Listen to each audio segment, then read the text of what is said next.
ही माझी कणी शेगडी चांगलीच होती, पण काय होत होतं माहिती आहे, 4 बर्नरची अशी बारीक लागत होती. त्यानंतर मी काचेची घेतली 2 बर्नरची.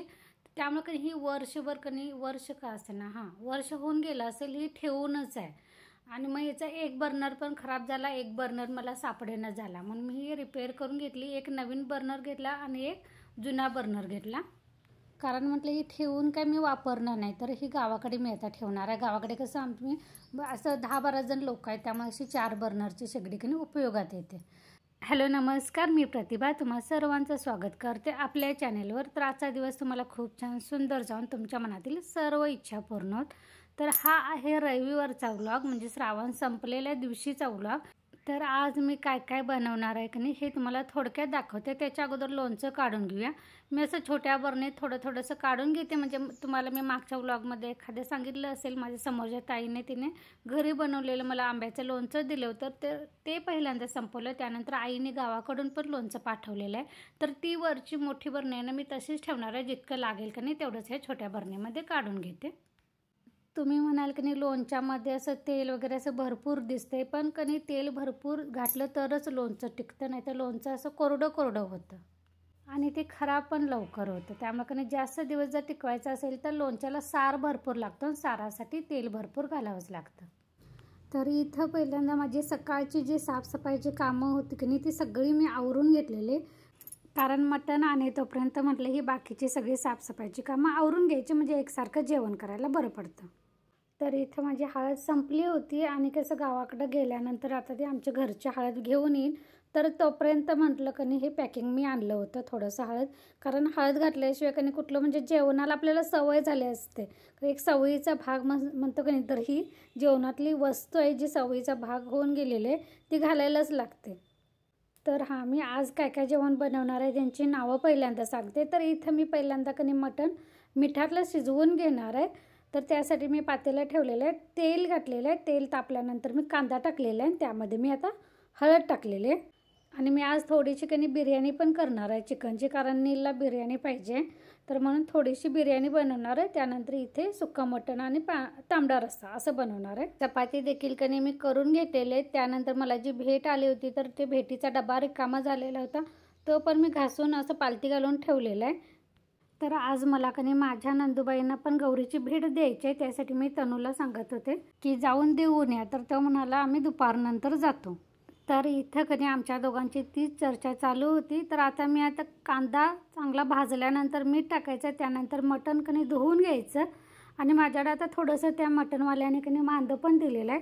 तर कधी पण जर मांदं म्हणजे काय, तर ते व्हाईट कलरचं असतं बघा ते, तर ते जर असेल ना तर ते आता कांद्यासोबतच कणी टाकायचं. म्हणजे कांद्यासोबत टाकल्यानंतर काय होतं, 2-4 मिनिट परतलं कणी तर त्याला घट्टपणा येतं.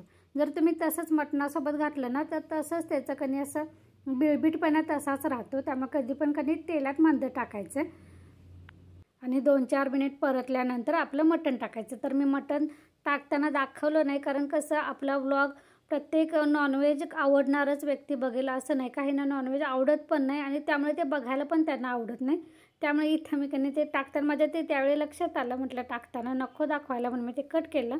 तर मटण टाकायचं, मीठ टाकायचं आणि हे देखील कधी मटणाला असं अंगचं पाणी सुटतं, तर पाणी सुटेपर्यंत कधी मटण तेलामध्ये भाजून ठेवायचं. आणि पाणी सुटलेलं जे पाणी असते ते पूर्ण आटेपर्यंत, कोरडं होईपर्यंत मटण ठेवायचं. त्यानंतर गरम पाणी घालायचं. तर मी इथे दुसऱ्या बाजूला कणी पाणी गरम करायला ठेवणार आहे, पण मी ते आत्ताच नाही घालणार. मटणाचं अंगचं पाणी सुटलेलं ते निघून गेल्यानंतर मग आपण हे दुसरं जास्तीचं पाणी घालून शिजवून घ्यायचं मटण. तर हे मटण शिजे तोपर्यंत मी कणी त्याला लागणारा मसाला वगैरे तयार करून वाटून घेतला. ते काय मी तुम्हाला आज मी कशा पद्धतीने बनवलं ते सांगणार नाही. जर तुम्हाला बघायचं असेल ना आमच्या कोल्हापूरची पद्धत, तर माझ्या जुन्या व्लॉगमध्ये मी एखाद्या दुसऱ्या व्लॉगमध्ये मी सांगितलं असणार आहे पूर्ण डिटेलमध्ये रेसिपी, की आम्ही कोल्हापूरचे लोक नॉनव्हेज किंवा मटण सुक्कं मटण आणि तांबडा रस्सा वगैरे कसा बनवतो ते. तर हे बघा आता मिठातलं असं शिजवून घ्यायचं. त्यानंतर मी जे बिर्याणीला लागणारं चिकन होतं का ते थोडंसं मॅरिनेट करायला घेतलं होतं. मॅरिनेट करून ठेवायला काय माझ्याकडे जास्त वेळ नव्हता आणि मी आज साध्या पद्धतीनंच बनवणार होते, पण ती कधी झाल्यानंतर चवीला एकदम भारी झाली होती. अगदी साध्या पद्धतीने केलेली पण चवीला चांगली झालेली. तर इथे चिकनचे तुकडे मी थोडेसे कधी असं बोनलेसच आणले होते आणि ते चिरून घेतले होते, कारण ते मोठे मोठे होते म्हणून. ते धुवून घेतले. त्यानंतर त्यामध्ये आलं लसणाची पेस्ट टाकली, हिरव्या मिरच्या 2 कणी तुकडे करून टाकले. मग आपली हळद टाकायची, मीठ टाकायचं. त्यानंतर जे बिर्याणी मसाला असेल तो टाकायचा. मी आमच्या कोल्हापूरचाच टाकते. तुमच्या आवडीनं कुठला जर तुम्हाला बिर्याणी मसाला आवडते तो टाकायचा. आमचा हा कोल्हापूरचा मसाला आहे की नाही, म्हणजे भरपूर मसाले आहेत, पण हा मसाला मला जास्त करून आवडतो, कारण ह्या मसाल्यामुळे की नाही बिर्याणीला चव चांगली येते. इथे मी दही घातलेलं आहे थोडंसं, आणि हा मसाला घातल्यानंतर की नाही बाकीचे आपलं धना जिरा पावडर वगैरे असं काही घालायला लागत नाही. फक्त हाच घातला की नाही तरी पण चवीला छान लागते. हा थोडासा महाग भेटतो पण चवीला छान लागतं. तर हे सगळं मिक्स करायचं, आणि तुमच्याकडे जर वेळ असेल तर मॅरिनेट करून ठेवू शकता तासभर, 2 तास, 4 तास, कसं जितकं जास्त असं मुरत राहील ना चिकन तेवढी बिर्याणीला चव येते. तर हे थोडंसं की नाही असं मॅरिनेट करून ठेवून मी बाकीची कामं थोडी आवरून घेतली. आज मला की नाही एक ऑनलाईन मी टी शर्ट मागवला होता नीलनं. तर तो कोणी टी शर्ट असं म्हणजे जे त्याला डिझाईन पाहिजे होतं थोडंसं डिफरंट डिझाईन आलं, आणि कपडा म्हणजे पैशाच्या मानानं तसा कपडा त्या पैशाच्या मानाने योग्य आहे, फक्त डिझाईन डिफरंट आलं होतं. त्याला तो आता नको झाला आहे, त्याला आता दुसरा पाहिजे. म्हणून मग ते की मला रिटर्नला पाठवायचं आहे, पण त्याची जी प्रोसेस असते ती मला थोडीशी करायची आहे. त्यासाठी हे आवरून झाल्यानंतर मी ते करायला घेईन. तर इथं गणी त्या मसाल्यामध्ये असं केसर होतं, आणि मला एकदम असं घट्ट घट्ट कसली तर तार वाटली म्हणून बघितलं. मी थोडंसं कणी ते ताटाच्या खाली टाकलं. त्यानंतर लक्षात आलं की ते केसर आहे, म्हणून मी ते उचलून परत चिकनमध्ये टाकलं, कारण ते महाग पण असतं ना केसर. आणि बिर्याणी मी कुकरमध्येच करणार आहे, त्यासाठी मी कांदा पातळ उभा चिरून घेतला, टोमॅटो चिरून घेतले, त्यानंतर कुकरमध्ये फोडणीला टाकलं.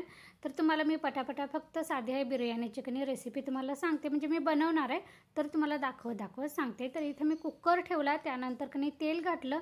तेल टाकल्यानंतर उभा चिरलेला कांदा टाकायचा. तो पूर्ण असं तांबूस म्हणजे ब्राऊन डार्क कलर येईपर्यंत भाजायचा. त्यानंतर टोमॅटो टाकायचा. टोमॅटो पण 2-4 मिनिट भाजायचा. त्यानंतर हळद टाकायचं, आणि हे मुरत ठेवलेलं चिकन टाकायचं. ते थोडंसं 10 मिनिट असं चिकन कुकरमध्ये शिजवायचं. त्यानंतर आपल्याचा हा घरचाच तांदूळ आहे, तो मी धुवून चाळणीत ठेवला होता. तांदूळ चांगला भाजायचा. त्यानंतर कणी तांदळाच्या दुप्पट गरम पाणी घालायचं. मी एक मोठी शिटी दिली. त्यानंतर गॅस बारीक करून 5 मिनिट ठेवला होता कुकर, म्हणजे आपली बिर्याणी तयार होते. तर इथं बघा सुक्कं मटण पण तयार झालेला, रस्सा पण तयार झालेला, आणि इथं बघा बिर्याणी पण आपली छानशी कुकरमध्ये तयार झाली. हे म्हणजे त्याचं पॅटर्न वेगळा आला, डिझाईन बदलायचं, रिटर्नला टाकायचं. UPI किंवा बँक अकाउंट ऑप्शन आहे पेमेंट बँक त्याच्यानंतर पण प्रोडक्ट चेंज म्हणून येत नाही. आउट ऑफ स्टॉक म्हणते प्रोडक्ट. मग UPI सांगितलं की आणि परत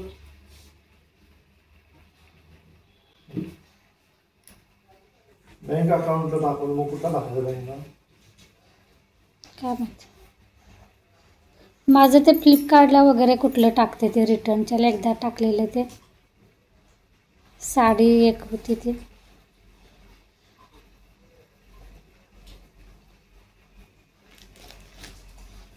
तुमचं हे टाका मग नाव बदलणार.